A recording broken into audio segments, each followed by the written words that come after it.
So you've been wondering what that secret is, what's that key ingredient, what's that thing that I'm missing as an individual contributor, as a creative leader, as an entrepreneur, an owner of a business, builder of a brand. What is that thing that I'm missing? If you want to find out, I've got the secret for you. Now, you're not going to have to take my word for it. Instead, I've got a quasi guest with me today who has done it. He's figured it out. And we're not just talking the past few years. I mean, this guy has been doing it for 70 years, and he's one of the most wealthy men in the world. So, stay with me.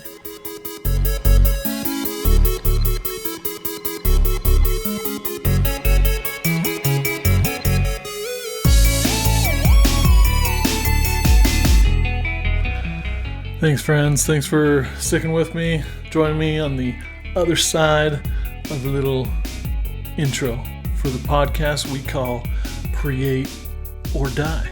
Now, this is episode 80. It's been a little while since I've given you an update. I've been doing my thing, repping Creator and Create or Die today. So check it out. If you're interested in learning more about this podcast, about me, you want to support us, head on over to cre8ordie.net. Check it out. I've added some new stuff. You might be interested. But without further ado, my friends, we're gonna answer that key point that I queued up on the outset. How is it that delighting your customers can really solve all your problems? So here we go. Mr. Warren Buffett. When you look in the mirror after you've gotten up, just put it in lipstick or whatever you want on the mirror and just put delight my customer. Not satisfy my customer, delight my customer. Any business that has delighted customers has a sales force out there that you don't have to pay, you don't see them, but they're talking to people all the time. Whenever I bought my last car a few years ago, I don't remember how much I paid, but I remember the experience I had. I either went out of there feeling very good about the person that dealt with me, or I felt, next time I'm going to go someplace else. So your customer is going to get to vote, they're going to get to talk, and you want them out there as salesmen for you, and they will be if you delight them. The classic example, Jeff Bezos. I mean, here's a fellow that 20 years ago had a very, very, very small business, but he set out every day to delight his customer by a fast delivery, by lower prices, whatever it took. And today he is thinking about how to further delight his customer. He'll never quit. And you will succeed if you have delighted customers. So don't settle for satisfied. Have that person walk out the door thinking, I've never had a better experience with a human being, and they'll be back to buy your product. I think that's genius. I mean, if you look at so many examples, he used the Jeff Bezos example. He mentioned 20 years ago. This was 2016, so that was already 8 years ago. So 28 years ago, yeah, Amazon was extremely tiny back in 1996. Like, I don't even know if I had heard of it until 97, which doesn't necessarily mean anything. But how critical is that? What are some other examples of, big brands, big successful companies delighting their customers?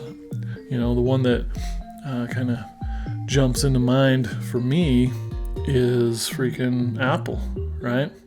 So when that iPhone first came out, that's when I started hearing the term delight the user. I had the pleasure to work with different organizations to build iPhone apps, design them, and when you got into that documentation from Apple, that was key. They repeated that time and time again. Ensure that your app is delightful, that your interactions, the little, splash screen that we used to have back in the days, or the app icon, or the way you navigate from one page to the other, that experience adds to the experience. Experience. It's all experience, right? And it's so true. I mean, the first time I picked that thing up, it was just magical. I couldn't believe that it was tracking my touch so exactly.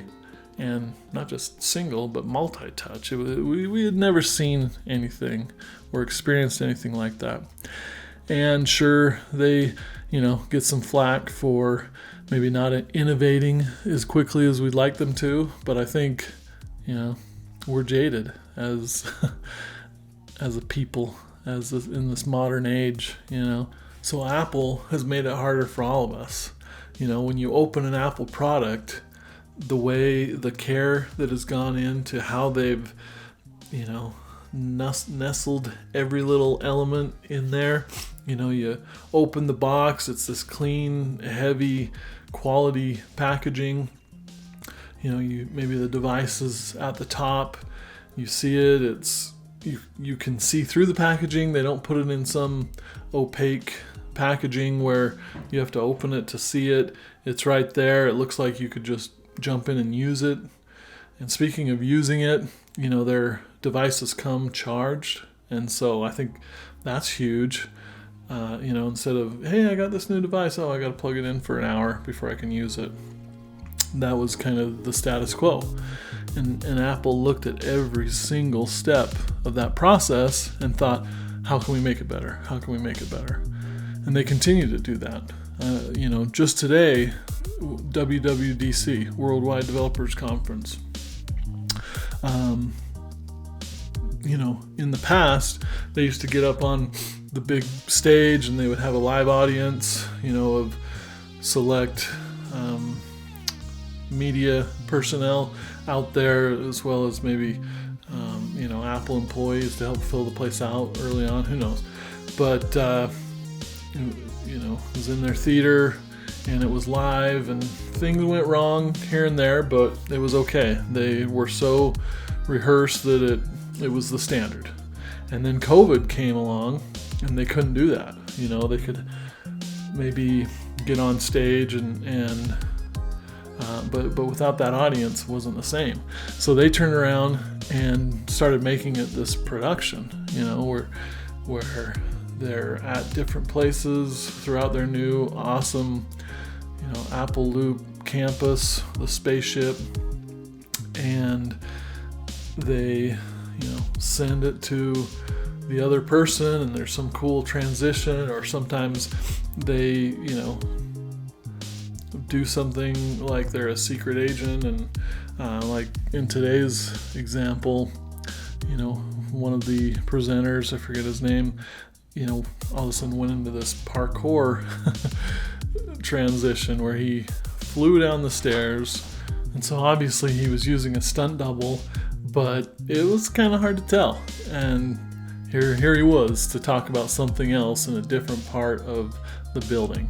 And now you see, NVIDIA or Google, they're still stuck back in pre-COVID times where we're standing up on a big stage and we're presenting something that they never did back in the day, but it became kind of expected just to try to keep up with Apple. Now, there's arguments that, NVIDIA has just surpassed Apple as, the biggest company in the world or whatever. But that's beside the point. Right now, they're in this gold rush of AI awesomeness, and they're providing good products, and they're being successful, sure. But Apple, like them or hate them, you got to admit, they're marketing geniuses. They focus on the individual, the experience. Their products aren't for everyone. It's a somewhat of a idealistic, an aspirational thing to say, I'd love to have Apple Vision Pro, headset. I can see that would be totally awesome, and people that I've talked to that have experienced it have indeed been delighted by it, but they just can't, when it comes right down to it, rationalize, $4,000 for, a headset. And things will change, they'll come out with more affordable options, and it'll become more accessible. But just look at every little thing they do, and I know I'm gushing over Apple, but it's so true. You look at the Apple Plus TV subscriber channel that just hit their 5-year mark, believe it or not. They've been rated number 1 as far as, original content for the past 3 years. And they have some of my favorite shows. But it's not just that. It's when you hover over the thumbnail for the show, the way it animates or just moves. It's just, I'm constantly being delighted. Or I'm scrolling through the App Store and you see some custom animation or some little article that's been written up about this app that is probably tailored to me to some degree because they know what kind of apps I buy. And to think that it's someone's job of their, 15,000 employees or whatever to work on that one little experience. Because Apple knows, like Mr. Warren Buffett just said, that if you're delighting your customers, you've got an army of salespeople out there that you don't even have to pay. I mean, think about it. The companies, these big tech companies, NVIDIA included, they've got some serious salespeople and, customer success, armies of people that are selling to big enterprise companies. That's not to say that Apple doesn't have some of that, but I'm sure the number is far fewer than a lot of these companies, where they know that they're really just selling a commodity in a lot of cases, and so they have to really pivot on, hand-holding and white glove service and trying to get people locked into contracts, whereas Apple creates amazing products and people are showing their friends like, oh, you've got this Android phone, oh cool, but can it do this? And don't want to start some war with all you Android people saying, oh, our camera can take a picture of the moon. Well, guess what, friends? We just found out that was a scam. Basically, Android was using AI to recognize a white circle on a dark background and superimposing a high-res image of the moon on top of that, so that you think that your camera is taking a better picture of the moon than the iPhone, when in reality it's just scamming you. So anyway, what do you do? It's the constant battle. And I've got some happy kids that are home for summer in the background. So if you hear some of that background noise, I apologize, but hey, that's me keeping it real. That's me keeping it real and still trying to get these podcasts out the door. So let's dial it back a little bit. We've talked about these huge juggernaut companies, Apple, NVIDIA, Berkshire Hathaway, Amazon, who are able to provide these amazing experiences and not just satisfying their customers, but delighting their customers. So how does that work with an individual, with a small agency, with your small health club, whatever it is that you're doing, that you're trying to build. Well, it's all the same, really. What is the status quo? What do people expect? I remember, speaking of health clubs, a gym that I went to, 20 years ago or whatever, and I used to have to bring a towel, try to remember to bring a towel, and sometimes was still kind of sweaty from the day before, and I would use that to wipe my sweat and wipe off the seats, the gym equipment, and, it's kind of nasty, but hey, we're getting buff, this is the price you pay. But this gym, they provided these fresh, hot towels that were constantly coming out of the dryer, and you could go there anytime, to the, shelves of where they kept those and grab one, and it was just like, wow, yeah. This is way better than Gold's Gym, where we didn't have that. Now, this business is no longer in business, this particular gym, but I don't think it's because of that. But it was something that delighted me, and I remember telling people, hey, you should go to this gym, it's doing this different. In my own experience, in working in an agency type setting, prior to working in-house at MX, my last place, I found out, kind of discovered early, that when I was responsive to a customer, they came through, they asked for something, I, picked up the phone, or I responded in an email right away, within an hour or two even, and said, hey, thanks for sending this, I've got it, I'm on it, and I could leave it at that, and that was already way better than what they had experienced with other designers or agencies. And take that a step further, you tell them, hey, yeah, I received that, I'm going to look at it, I'll get back to you tonight with more information on, or by the end of the day with more information on, when to expect delivery on this, or a first cut. And just little things like that started to pay dividends.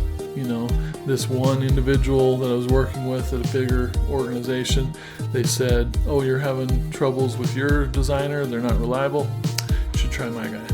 They'd make an introduction. And that happened dozens of times within one organization. And it wasn't just that, it doesn't stop there, I've got more. When those individuals left and went to another pharma company or whatever the industry was, guess who they brought with them? That's right, your boy, Ike, and the agency that he represented at the time. And so it's easy to kind of say, oh, I do that, I don't have to do anything else.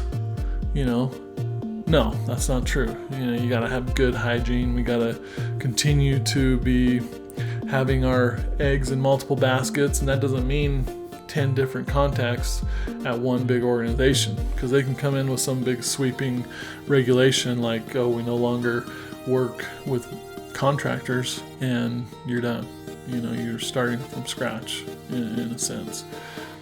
So you gotta diversify those income streams, and to do that, you can't just rely on delighted customers. But I think that's the secret ingredient that can really, in my experience, provide 90% of the coverage. But you need that extra 10% to continue to reach out on LinkedIn, set up lunches with people, go talk to them, build those new bridges to new opportunities. That's where social media comes in. Continue to talk about what it is you do, the solution that, I just created for this other customer, and you can keep it, nameless if you need to protect maybe some NDA stuff, but just constantly be laying that groundwork that you are the expert. You're creating that brand promise of, hey, you work with me, you're going to be delighted, essentially. And it's really that simple. And we could continue to beat this with a dead horse, or we could just call it good. So this one's a little shorter, but I think the advice is that good from Mr. Warren Buffett. And so, just think about it. What can you do in your own little small business or with your personal brand? Because it doesn't just apply to, being responsive to some client that's external from your company, but internally. If you work in-house like I did at MX previously, it was like, respond right away. Show people that you hear them, that you value what they have to share. And, err on the side of saying, yes, no, that sounds great, I'm excited to help you out with that. Send me more details, and push the ball back in their court. A lot of times, if you're busy, it's a good way to do it, but they can see that, oh, this person's responsive, and they clearly want to see, learn more about what it is I'm trying to get their help with or purchase from them or whatever. And then you can start to get a little bit more nitpicky on the details, or, oh, okay, you're asking for this in X amount of time for hardly any money at all. Okay, you can decide, hey, that's not a customer that is a good fit with me. And so you don't want to delight not your customers, or if they're not your target audience. So you can tell them, like, hey, unfortunately, after looking more into this, it doesn't look like we're a good fit. So I can send you in another direction. Go check out Fiverr or something. And then you've saved yourself a lot of time. Because a lot of times they want to get on a phone call, and then halfway through you realize that you're both wasting each other's time, and it's really awkward.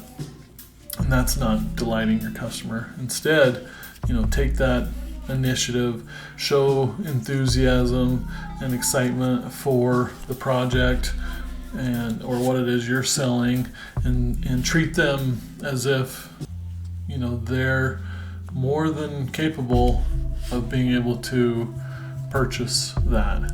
Don't necessarily judge a book by its cover. I remember hearing a story about one of the Google founders early on, walking into a dealership, and I may have some details wrong here, but for a Ferrari or something, and he looked like a college kid that was kind of disheveled, and the dealership treated him like crap and basically says, get out of here. What are you doing? This is for serious buyers. And maybe it was real estate, I don't know, but it doesn't matter. In the end, the guy had plenty of money and resources, and was well connected, and would have told his friends to go check out this real estate agent or car salesman if they would have treated him right. So err on the side of, we don't know where these people are coming from, what their background is, what their resources are, until you've been able to eliminate them. So this is fun. I like talking about this stuff. So if you found this valuable, you want to learn more, subscribe, follow me, reach out however you can, drop the comments in YouTube or on Spotify, Apple, whatever, however you find your podcasts. And until next time, keep on creating. Create or die.